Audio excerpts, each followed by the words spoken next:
Alright, rockers, Turbo back with you here inside the ASYLUM, and I'm very lucky to have with me an individual that many of you know.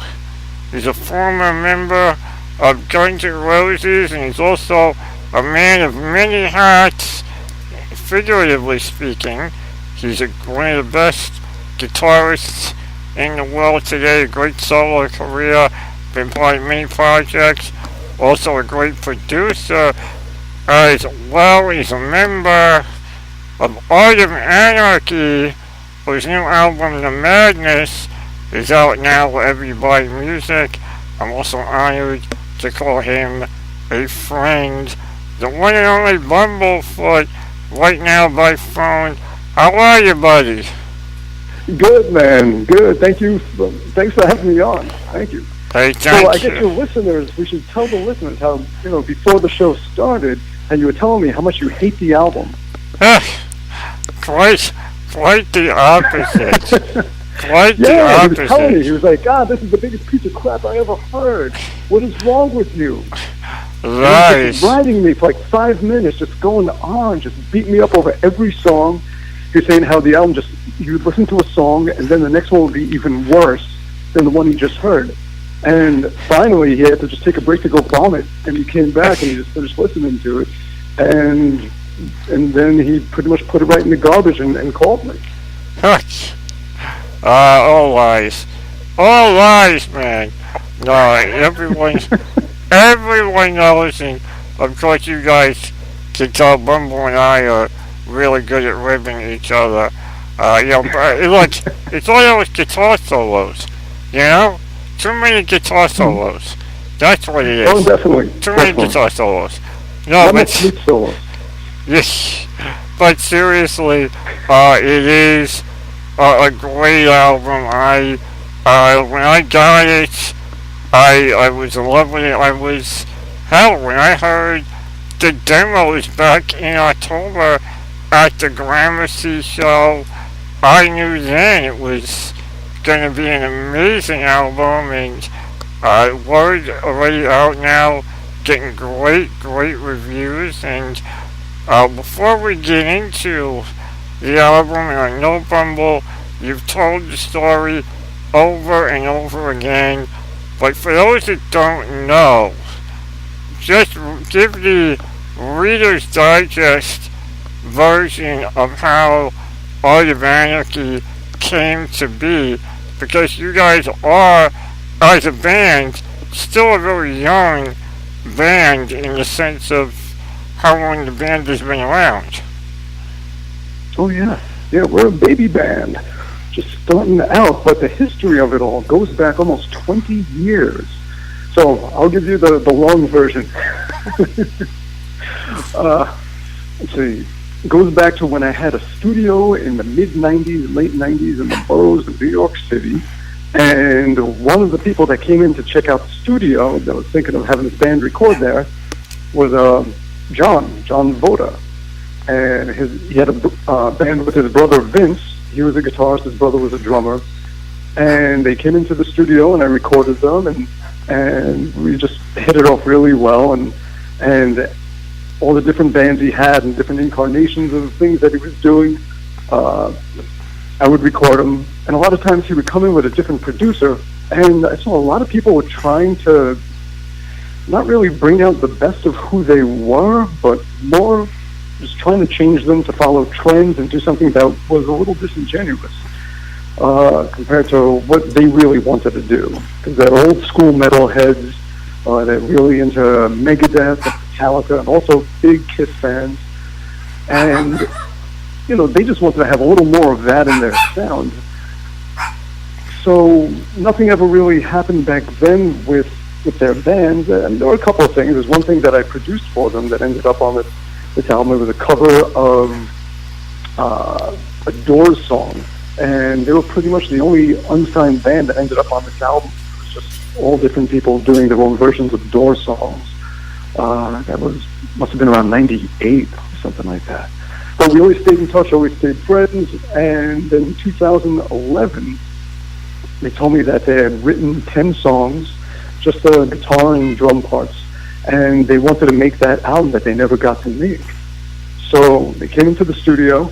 That must have been around April or May of 2011, and started recording these 10 things that they put together. And all they had was their drum part and guitar part. So from there, as we recorded, they would say, "Hey, Ron, why don't you throw down a solo right there?" I'm like, "Yeah, sure." So just bust something out. "Hey, Ron, what do you think would work in this part?" Like, "Hey, how about we go different? Let's go a nylon string solo or something like that." Bust that out. So now it's more like the three of us putting this together. And the idea for that first album that we were making was to have different singers sing on different songs. And the first person to sign on to do it was Scott Weiland. And he did the song Till the Dust Is Gone. And from there, he ended up doing the whole record. So now there's 4 people involved. And then John Moyer, the bass player of Disturbed, he joined up, and it became 5 people. And the thing was evolving. Originally, it just wanted to be John and Vince making the album they always wanted to make, really more for themselves, just as lovers of music and just wanting to be creative and do something true to who they are. So that was it. Now we have this 10-song album with 5 consistent people on it, and we had a record deal with Century Media, and the album was scheduled to come out in June of 2015. And you know, as you know, when we announced the existence of the band earlier that year, Scott Weiland chose not to continue in any way with it. He just wanted to focus on his Blaster album that was out and the Wildabouts tour. So that was that. So, was that when that happened? Was that a surprise for the rest of you guys in the band? Yes, it was. So there was no feeling prior to that it was a one and done thing from him. Well, even if it was one and done, like we were, you know, at this point we were just taking it in baby steps. You know, like, all right, we made the album, and if there would ever be shows, we would cross that bridge. But I mean, you know, just announcing the band and then getting the album out, just in those 2 steps. Things just went the way they went. So the album did come out in June 2015. That was the first Art of Anarchy record. And you know, we weren't sure if we should continue with it or if we should find another singer. And we did have a very short list of singers that we were considering. And the first name on the list was Scott Stapp. So our manager reached out, and 2 months later, we met up with Scott Stapp down in Florida. We jumped in a rehearsal room and just started jamming with, you know, nothing pre-planned or anything. We just started just doing whatever, you know, just whatever came to mind and just making up things on the spot. And then we grabbed some food and just talked about, you know, just what we want. You know, what we're looking for in life, in a band, in everything. And we were on the same page. So a month later, all 5 of us, the 5 band members, it was like a fresh start from the ground up. We were in a room for a week and a half or 2 weeks where we just wrote every day 1 or 2 songs and just recorded the jams. And we did it the way a band does it, which is, you know, 5 guys in a room just making up stuff and turning them into songs. And we were all equally contributing and partners in this. So it evolved into a band. It started off being, you know, 2 guys that wanted to make their dream album that became a band. And then from there, we just had to get the definite lineup that wanted to move forward. So, and we did. Yeah, I mean, you guys definitely did that with Scott. I mean, I have the first Art of Anarchy album. I remember when it was announced, and reading the lineup, and even that lineup with Scott Weiland was kind of very impressive. At the time, you and John Moyer and Scott Weiland and the Vita Brothers, and I remember getting the album, and I remember listening to it, and I am a fan of what Scott Weiland did and his vocals, but it didn't grab me the same way that the Madness did when you guys first released that single with Scott Stapp on vocals. It almost, I don't know, I would doubt that it would feel that way from you guys, but it almost feels from my end as a listener, and I've had a few other people that have heard both albums tell me this, that Scott Stapp was almost the missing piece of what you were missing from the first album. Not that Scott Weiland wasn't a good singer in his own right, but there was something missing, and that Scott Stapp is what was missing. I think in the first album, things were less defined. It was more, I don't know if experimental is the word, but just more freeform in the songwriting. And when Scott Stapp joined, he brought in, more, I think just the five of us working together as a band throughout. Just, we found our structure. Because Scott, he brings in that Creed element, which is, just very ear-friendly vocals and great personal lyrics, but also something that I think appeals more to radio, where my music is always a little more theatrical and kind of left of center and gets out there, and so the two balance each other out. And then you have John Moyer, who brings in all the really cool grooves and just that modern rock and metal thing that he's just got in his blood. Mm-hmm. And then you have John and Vince Voda that bring in this sort of old school metal, just this attack that they have. So just everyone being who they are and contributing, just that's kind of how it all worked out. Like, it became very consistent, and it now has structure that wasn't completely there in the first record, when the idea was more to just do whatever you want, which we kind of still did, but now we have five people keeping each other in check and creating a balance. Right, I totally get that. I mean, there's definitely a feeling of unity with the lineup right now. I mean, you guys did your first live show back in October here in the New York area at the Gramercy Theater, and I think if people knew then what they know now about the album, it might have been a more packed house that night than it was.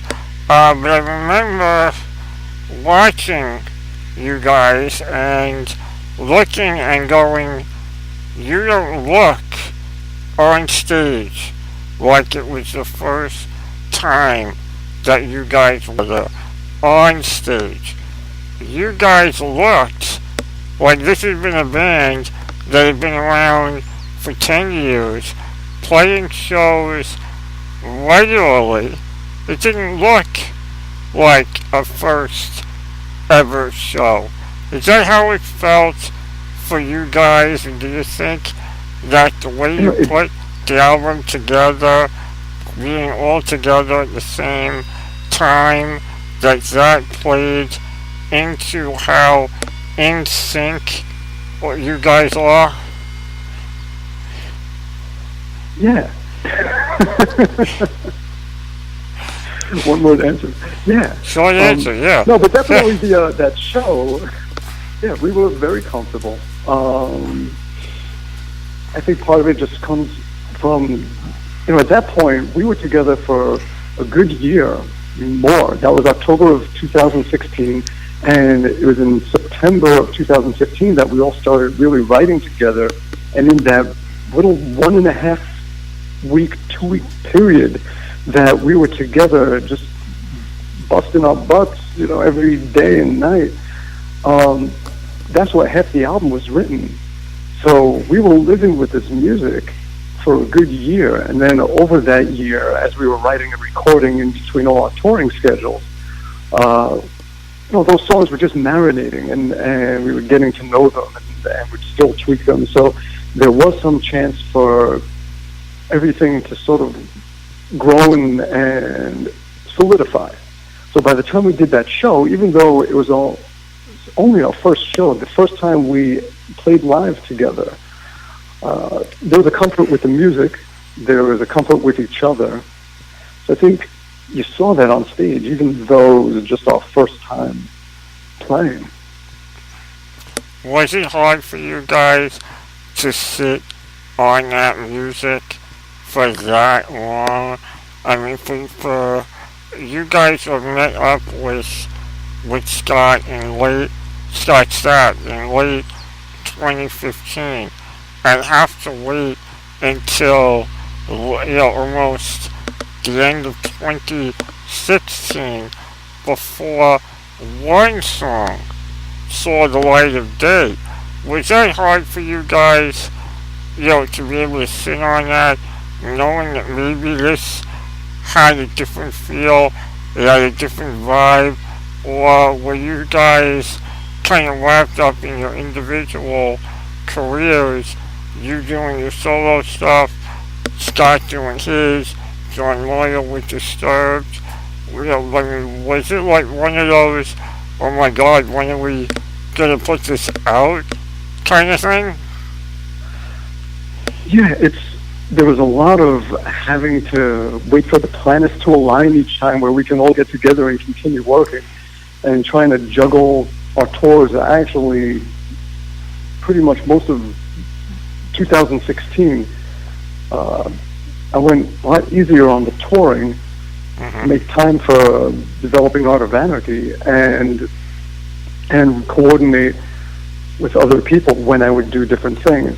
Like if Scott was doing a tour in May of that month, I would quickly just saturate my May and do a bunch of things then, so that we would both get off the road at the same time. We made it work. We did it. But it's definitely, it makes this band a bit of a juggling act, where we have to figure out when we can do different things. But we are making the time. The album is out, and we're making the time to support this record. We want to get out and work, and we're just waiting to do it. We have our first tour early April, and we're hoping that a lot more is going to be booked. We're at the mercy of promoters and the booking agent to all make it happen. And we are ready to get out there and just play a lot. And, I would love to see Art of Anarchy just keep growing and be one of those bands that has a lot of music out and is touring all the time. That would be great. But, it takes a village. It takes it does. And, it takes management, it takes the label, it takes the publicist at the label, it takes the booking agent, it takes promoters, it takes fans to go to the shows. And every single one is involved. Fans won't know about it if the publicist isn't putting the word out, and thankfully people like you that help spread the word and let people know what's going on. I'm honored to do it, not just because of our friendship. People are probably listening and going, oh, well, they're friends, no wonder. But let me be honest with everyone listening, and Bumblefoot will back this up. Okay, if the album was garbage, I would have openly, admittedly said this. I would have told Bumblefoot before the album even came out, if I was worried, if it didn't feel right. but I saw this show back in October. I heard demos back in October, and the demos blew me away. So anyone listening that might be going, well, you guys are friends. No, this album Well, we're not is... actually friends because I paid Turbo $5 a day to pretend to be my friend. Your last payment was late. So, I mean, it adds up. Yes. $5 times 365. I don't pay him on Christmas. No. No, you get the holidays off. 164 days a year, I give Turbo $5 a day to pretend that he's my friend. But, you know what? In all seriousness, it's a great album, and I think the other thing people need to know is you're more than just the musician on this album. You're also the producer on this album, and was that... I know you've done it before. I know you've done your own stuff, and you produced Silver and Fragile Mortals, among other bands. But is it harder for you to produce something when you're a part of it, like you are with Art of Anarchy? Well, with the Art of Anarchy, I was the engineer for everything. It was recorded at my studio. I did the mixing as well, mastering, and as far as producing, I would add the little effects and things, but it was very much a collaboration. Everybody was involved in the creative process completely. As far as being the songwriter, the guitarist, backing vocalist, and the engineer, and overseeing the whole recording aspect of everything. And it was a lot. It was. Definitely, it was a collaboration. Absolutely, everybody was involved. And as I'm mixing, I remember the last 2 days of mixing. Moira was in England, and Scott and the voters, they were at the voters' house hanging out, and I was in the studio for 13 hours. One day, 13 hours the next day, where I would just be making little mix tweaks and sending little pieces of MP3s, and they would say, if you can make this thing like half a dB louder, or if you can do this and stuff like that, and then send out more, and just making it the final thing where everybody was cool with it, and we were all happy with it. So it's not like I had control or anything like that. Like, it was completely a team effort. In fact, every aspect of this whole thing from the beginning was a team effort, and that's what I love about it. Is that from the minute we started writing songs together in that room to when we finished mixing and when we delivered the album to the label, it was a team effort. And that's kind of something that not a lot of bands are doing anymore. I mean, I would even go so far as to say, going back to when you were part of the last Guns N' Roses album, I wouldn't be surprised if then you did your part from a studio somewhere and then sent it off. That kind of has become the way of the industry, where everyone does their parts and then sends it off, and everyone critiques it, and then you redo it. The idea of doing it together has kind of almost gotten away from people. Do you think maybe that the technology has made it a little too easy on everyone and kind of taken away that personal connection that bands that we grew up on had? Well, definitely. The bands that I grew up on, they all had well, it was a different economy, and that's a big part of it as well. Back then, you were dealing with big numbers, and because you had big numbers, labels could afford to put someone in a studio and let them be there for 6 months with a producer, where the studio is being paid for, the producer is being covered, everybody's lives are being covered with the advance, so that they have time to create something, and the label has an A&R guy who's there and helping, putting his 2 cents, and everybody is nurturing this thing so that it could become something fantastic. And then they go out and sell records and make that money back, hopefully. But today, those numbers aren't there. So you don't get the opportunity to, it's not like a label can say, all right, you 5 guys, I'm going to pay for your lives for the next 6 months, each of you. And you get to live in the studio, and all your expenses will be covered from this advance so that you can do everything you need to do so that you can make the best album you can. That doesn't happen anymore. Now, it's like musicians are independent contractors that just make their thing and deliver it or advance from the label, and that's just how the economy is now. So with that, you don't get a lot of masterpieces that there used to be in the 70s, 60s. It's not there. Now it's kind of just spend as little as possible, get it out, and hit the road.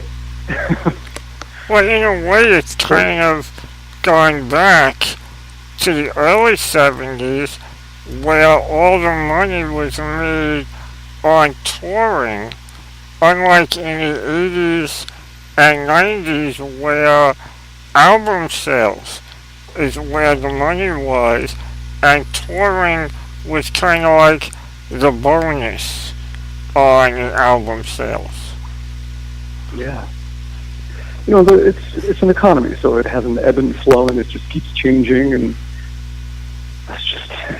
that's how it is.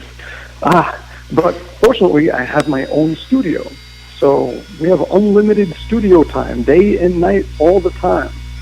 So it gave us a little more of a chance to live with songs, and I was able to keep the drums set up here for a good 14 months, so that if at any point he wanted to redo a drum fill that just wasn't feeling, or change a beat, or if we were changing a song around and it needed a new groove or something like that, or if he just wanted to replay the whole song, the drums are there, can do it.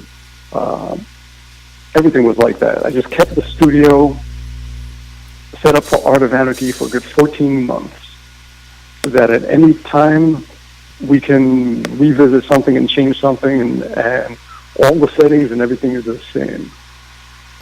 So in a way, the economy doesn't allow for the way the albums that we all grew up on to be made, and in a way you could almost maybe say in some cases, like yours, where you have your own studio, it allows artists with that capability to really fine-tune what they're putting out, so that they don't go afterwards, maybe I should have did this instead of this.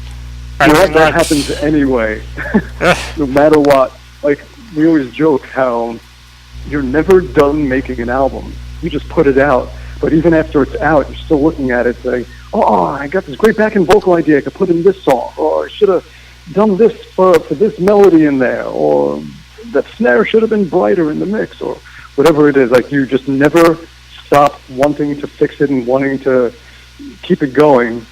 In fact, it was Jimmy Hazel, the guitarist of 24/7 Spies. Remember, like 11 years ago, he said to me, I was working with them. I had them in the studio. I was producing their album Taste the Day. And I was also working, so it was 2005, yeah.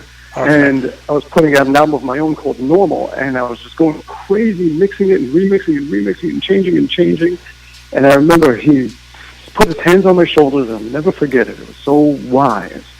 And he said, said, Ronnie, I'm going to tell you what someone said to me when I was going through the same thing. There was this producer, and he put his hands on my shoulders, and Jimmy put his hands on my shoulders, and he said, when is an album finished? And I was like, and I was all frazzled. I was like, I don't know, when? He's like, when you stop working on it. And I was like, yeah, you're right. And I always equate it to the physics theory that a bullet will never hit a wall.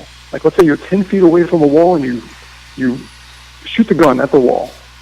Mm-hmm. The distance of the gun to the wall, the bullet is traveling, it reaches half its distance, and then it reaches half that distance, and then it reaches half that distance, and then it reaches half that distance.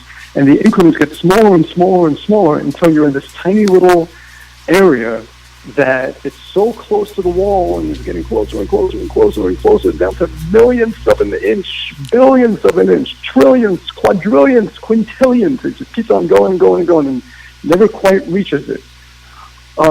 Once you're in the ballpark, that's when you got to let it go and say, okay, close enough, and let it go. And I find it's the same way mixing an album as that bullet is with time.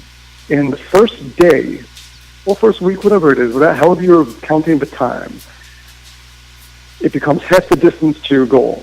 And then it becomes half that distance. And then it becomes half that distance. Next day it becomes half that distance. And then it reaches a point where you're in this micro area where you're a millionth of an inch away from the wall, and you're making tweaks to the mix that no one will hear. You won't even remember them. Your perception will be different the next day. And you're just wasting time. You can lose months and years in that little area, that little black hole between where it looks like you're almost at the wall, but you haven't quite reached it yet. That's when you need to pull away and say, okay, it's done. Interesting. That's interesting because, when I was in college, I went for TV production, and in college, everything was you shot it yourself, you wrote it yourself, you edited it yourself, and I always had that issue of it doesn't feel done. I always had to show it to 3 or 4 people for others to tell me, you know what, it should leave it. And even then, I would feel something wasn't right. I could have used those words of wisdom many years ago. I would have gotten more sleep in college if I would have heard that story back then.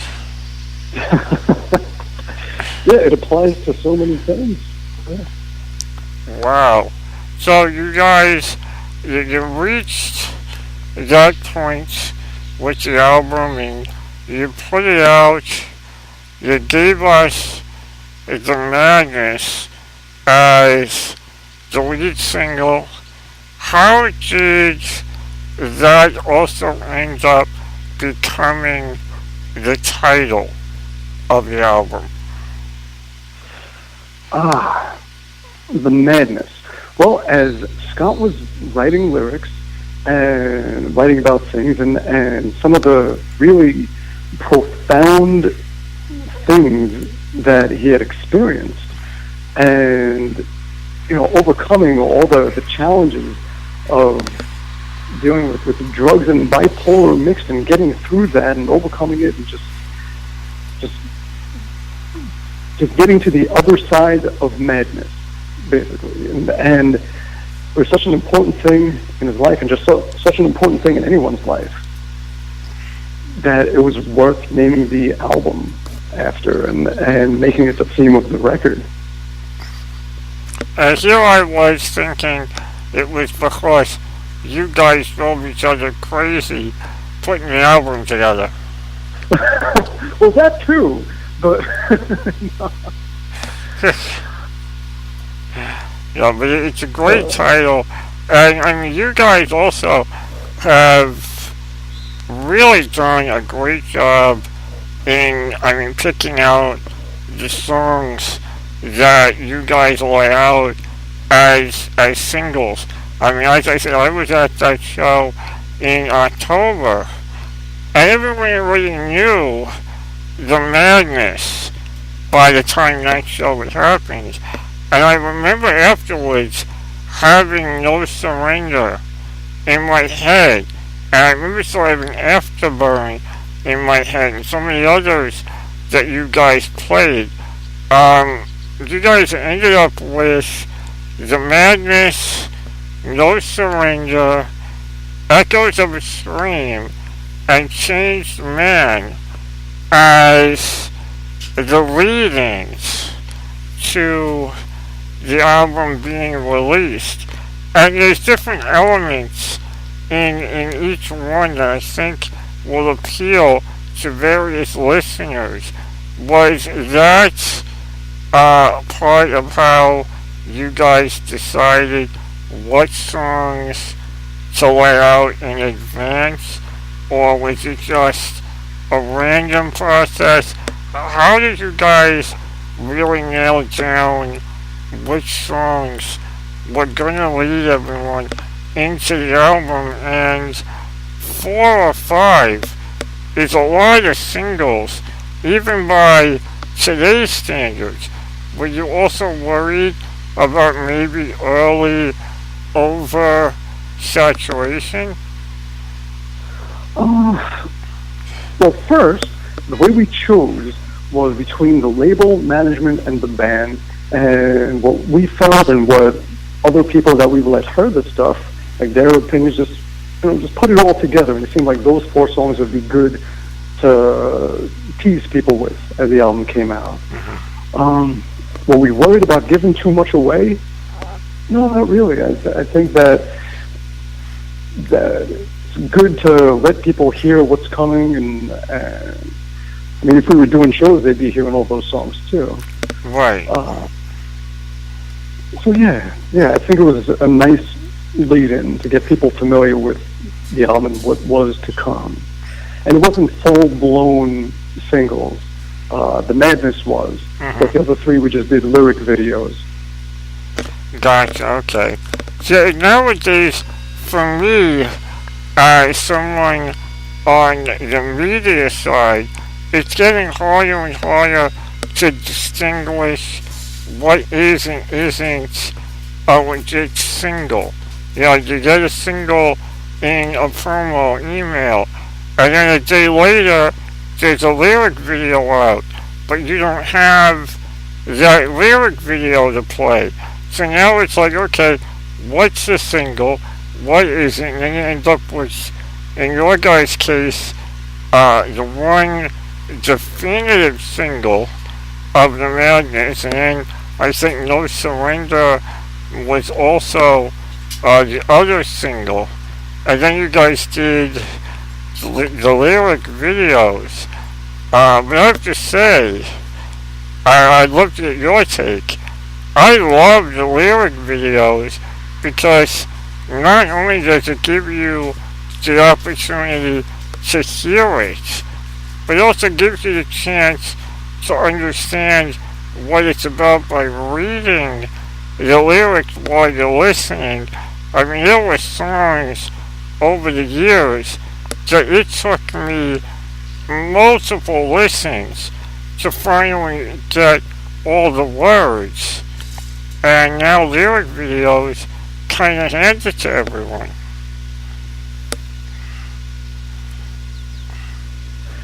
Yeah. Yes. I love your Okay, well, to me, I love your word answers. It's being pushed to radio stations, just one particular song, and you make a video for that song, and you do a big promotional push for people to hear just that song. But really, I would say radio the most is what dictates what to consider a single. If the label is sending it to radio stations for them to add it to their rotation, that makes it a single. Okay. See, for like I said, from my end, it gets a little hairy, especially when you're lucky enough, as I was, to get to hear the album in its entirety early on. And I remember getting it, and I remember after listening to it and doing the review, I remember sitting here screaming at my phone, going, I want to play Changed Man. It's a power ballad. It's an old school, hit you in the gut power ballad, but I couldn't play it because it wasn't available yet as a single.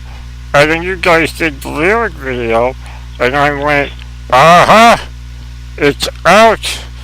I can play it. So, it's kind of one of those, you gotta wait for a band to put it out in a format of some kind before you can play it. I'm glad you like that one. Oh, that one. Oh, yeah. That was part of the first batch of songs that we wrote in that week and a half. We wrote half the album. We did Afterburn, Change Man, No Surrender, The Madness, and what was the other one? Oh, Won't Let You Down. Right. So those were all written in that first week and a half of us just jamming. And those are developed and those melodies. Right, and those are the ones that you guys played back in October. Yeah. Gotcha. Although I think we didn't play Change Man. We did Dancing with the Devil and Somber. Those were two demos that Scott had. There were two songs that he had written that we brought in after that. So that was like songs number 6 and 7. And Won't Let You Down was a song, musically, it was an idea that I had from when I was 18 years old that I just never found the right situation for that music. So while we were writing stuff, I just showed everybody and said, hey, what do you think of this? And that became Won't Let You Down. Really? So that song has been around? But yeah, definitely Change Man is one of those ballads. I think a lot of people are comparing it to Creed because it starts with clean guitar, the beat kicks in, and you got the big chorus, and then it follows a lot of what Creed's hits did. Although I think if Scott Stapp wasn't singing, people probably wouldn't compare it to Creed.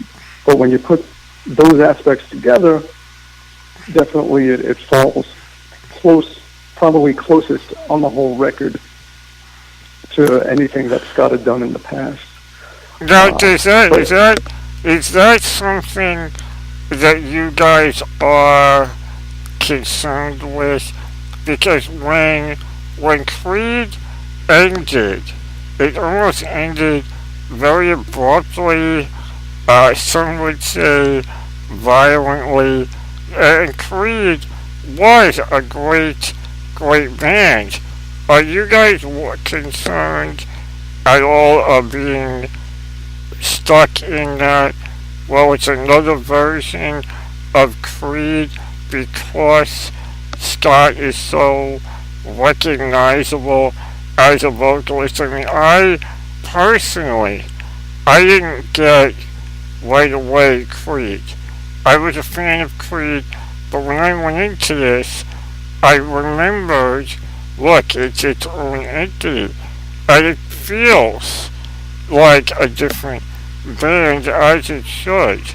But are you guys worried at all in that comparison to Creed? Well, I think there's definitely going to be comparisons because this is the only other band that Scott Stapp has been the singer of outside of Creed. Mm-hmm. So people will always compare the two. But we're not worried about it. We're just making songs and making music, and everything is going to sound comparative to something. But we're not worried about it. It's not like we're writing something and gauging. We're not putting it on a Creed meter and saying, all right, how Creed is this? We're just making songs. And I would think that the way Vince plays drums, the way me and John play guitar, the way John Moyer plays bass, would be enough to separate. I personally, as I said, I went into it almost kind of forgetting that Scott was part of creating. Like you said, the similarities are going to come, but I think for sure you guys definitely stand out enough on your own that people will also forget about that similarity. And now the album is out, and you guys are doing a short run of shows. And I gotta ask, is the idea of Scott Stapp singing one or two of the first album songs a possibility on the tour dates that you have coming up, or is this going to strictly be a this is the album he was on, so this is what we're going to play? Well, we're definitely going to play the new album.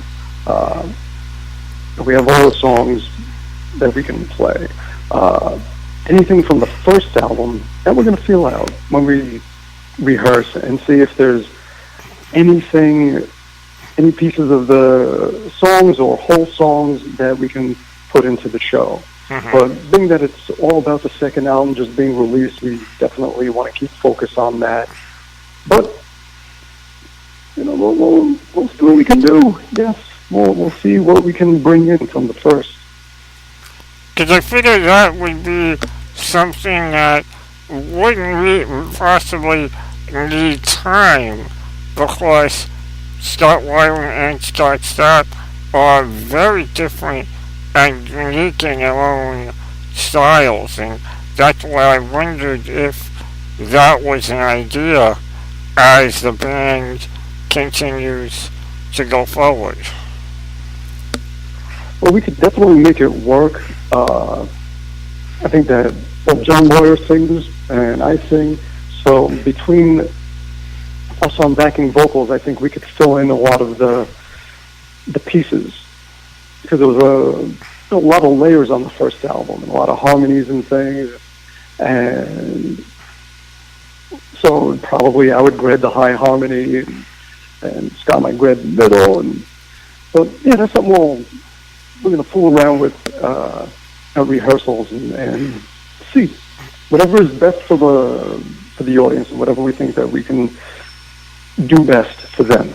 Sure. So now you guys have a short run of dates coming up next Monday, April 3rd at Revolution in Amityville, Long Island. Then the next night, the 4th, at the Stone Pony in Jersey, where I will see you and the guys there. I know you guys have a couple other dates around the Northeast, if I'm correct. Oh, we got a whole bunch of dates, and we finish in Las Vegas. So, yes, we have Revolution in Amityville, April 3rd. Then we got the Stone Pony April 4th in Jersey. Then we go up to Canada. We're going to play in Toronto at the Velvet Underground on April 6th. Then we hop down a little closer to Detroit area, still in Canada, still in Ontario, in a town called Sarnia. And we play at the Station Music Hall there. Then we cross the border back and we go to Battle Creek, Michigan on April 8th. We play the Music Factory. Then on April 10th, we play at Austin's in Libertyville, Illinois. On the 11th, Chesterfield, Missouri at Diesel Concert Lounge. And I'm sorry, Michigan, Chesterfield, Michigan. Because I'm reading these off. I see that. Am I Sure. Okay, April 13th at the Rusty Spur, Fort Wayne, Indiana. And then We finish April 14th at the Q&Z Expo Center in Ringgold, Wisconsin. Nice. Then we have a little time off, and then we go back out and we headline the Rock into Spring Festival in Las Vegas. That's on April 29th. And that is all the dates that we have confirmed and announced, where people can buy tickets and they can do VIP and all that fun stuff too. Yeah, any VIP stuff, you go to aoa.soundrink.com. Now I'm going to jump on the internet and see if that was the right thing I just said or not. Huh. That's it. Yeah. I never know myself anymore. There are so many links for everything nowadays that you get lost with everything. So yeah, it's right. So aoa.soundrink.com, and that's where you can get VIP upgrades and tickets. So cool. So this is going to be our first time out. It's going to be our first real tour together. Are you excited? I mean, you guys are now going to be out together in a bus in small confines together for a couple weeks. Are you worried? Are you excited? Is it like summer camp? What are you feeling going into this? Feeling like it's going to be our first tour. We're going to get the kinks out in the first couple of shows, and by the end, we're going to be a well-oiled machine. I'm not worried. If we haven't killed each other yet, we're not gonna. Exactly. I mean, look, if the show back in October is any sign of what to expect from the dates that you guys have coming up, you guys sounded like a well-oiled machine then, so I have no concerns on how you guys are going to sound going into this tour coming up very, very soon. And of course, I've got to ask, because everyone knows you're busy with your stuff, and John Moyer's got Disturbed, and Scott Stapp has his solo career.